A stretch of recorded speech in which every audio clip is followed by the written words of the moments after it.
Greetings, my movie ghouls, and welcome back to our 31 Nights of Fright. If I ask you, when you think of vampires, the chances are the first image that comes to your mind is a caped figure in the shadows with piercing stare, hypnotic accent saying, "I want to suck your blood."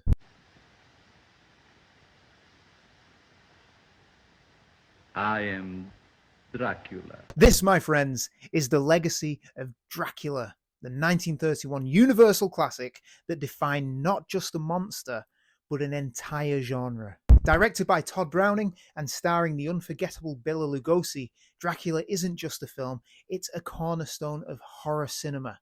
And despite being nearly a century old, this gothic masterpiece still manages to hold its own with eerie atmosphere, iconic performances, and a cinematic legacy that continues to influence filmmakers to this day. So let's start with the obvious. Bela Lugosi is Dracula. He defined this role. He was Dracula. His performance is magnetic, with every word, every pause, and especially that intense gaze. Lugosi creates a Dracula who is both terrifying and oddly charming. He doesn't need special effects or gore, it's all in the presence. The accent, the slow, deliberate mannerisms, it became the blueprint of how vampires would be portrayed for decades. And the atmosphere of this film is absolutely amazing. Shot in moody black and white, the film makes incredible use of shadows and silence. Cinematographer Karl Freund, who also worked on Metropolis, brings a German expressionist style that elevates every single scene. There's something about the way the light cuts across the castle corridors or how Dracula emerges from the darkness that just gets under your skin.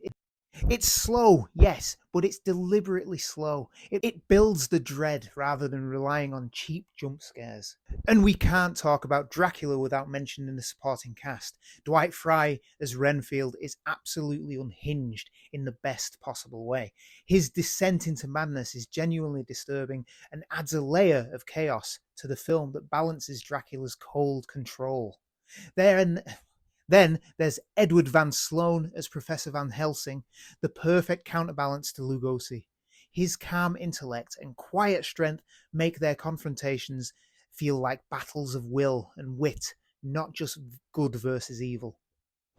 If she dies by day, but I shall see that she dies by night.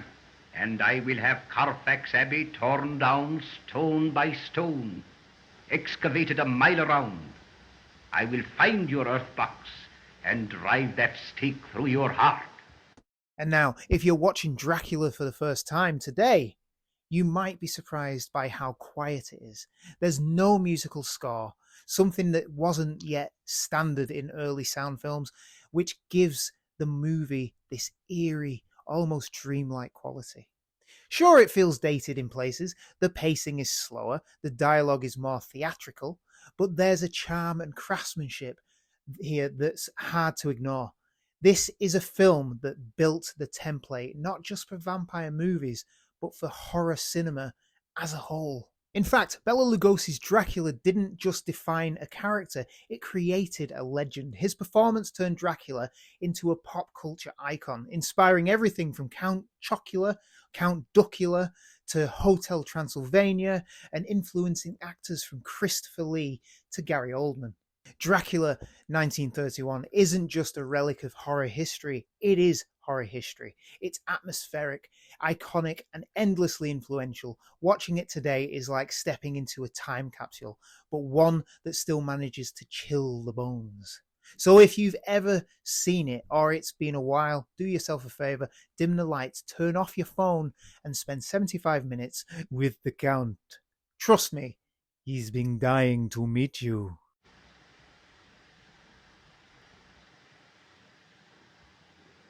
Your will is strong, Van Helsing.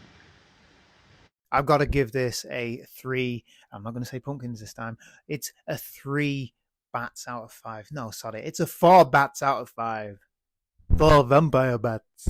If you enjoyed this review, sink your teeth into the like button and let me know your favorite version of Dracula in the comments below. Until next time, beware the bats. And now, you know movies.